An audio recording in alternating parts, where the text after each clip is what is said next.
can you tell me just first about your initial work as a domestic worker and how you became a leader within South Africa and then within Okay, I was in 1966. I was a domestic worker in South Africa.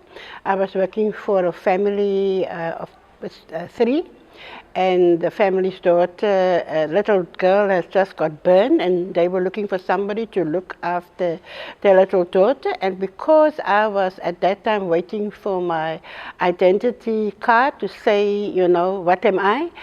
Because I wanted to go in nursing, I then said to them, okay, fine, I will help them out. I was lucky that I was a little bit educated, that I finished my schooling. And then what happened is I found myself getting very attached to the little girl because she was like 1.5 years old. I found out that this little girl was actually clinging to me, don't want me to leave her.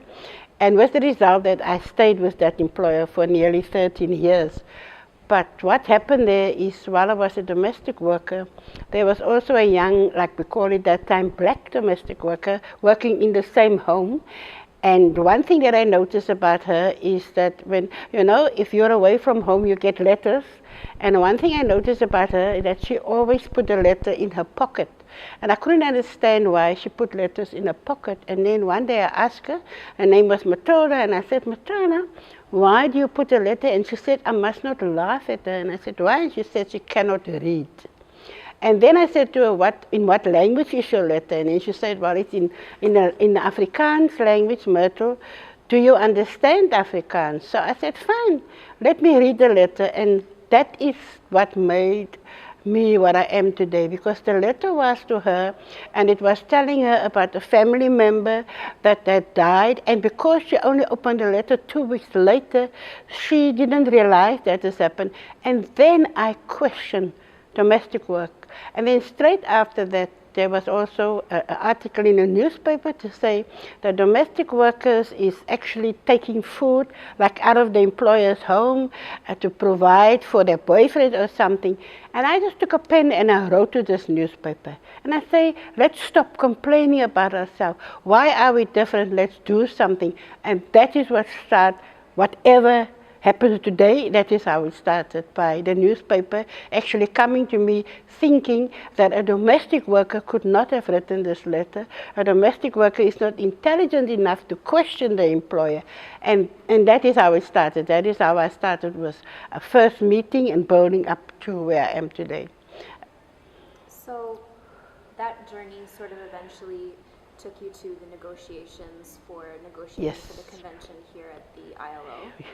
How has having that convention helped to support domestic workers in their work to have their rights recognized at the national level? I think that, you know, many countries that I'm also visiting don't actually have proper national labor laws. And I think in one way the convention can help to actually push that government to have proper national laws.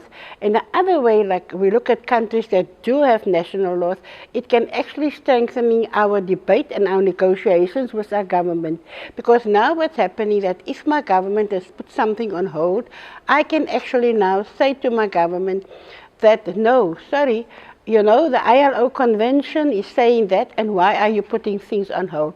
So I think the convention is becoming a strong weapon, and it's also becoming a negotiation weapon. At the same time, it's also becoming a capacity building weapon, because what you're doing now, when you go out there and speak to domestic workers, you don't just speak to them about the labor laws, you're trying to explain to them what is Convention 189. Of course, you will find many domestic workers, they don't even know what you're talking about. But when you talk to them about labor laws, and then you said, that is Convention 189. So I think that the Convention 189 has become a strong instrument, it has become a strong tool, and it's also give voice to our voices. So, but only, the problem is this, if I don't understand Convention 189, if I don't know what has happened at the ILO, if I don't know what's happening in my country, it will only be a weapon in the employer's hand. And that is what we have to take forward in this next 5 years, is that it becomes my weapon. It becomes my voice. It is not the voice of my employer. And that is what we are mobilizing for, and that is what we want to build, you know, coming from informal to formal. And that is one way of how we're moving to become from the informal sector to the formal sector. And I think that is what it's all about.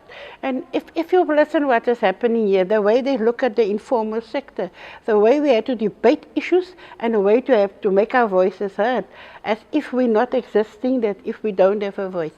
And I think this is what Convention 189 can do. It can really strengthen us, it can really build us, and it can really take us forward.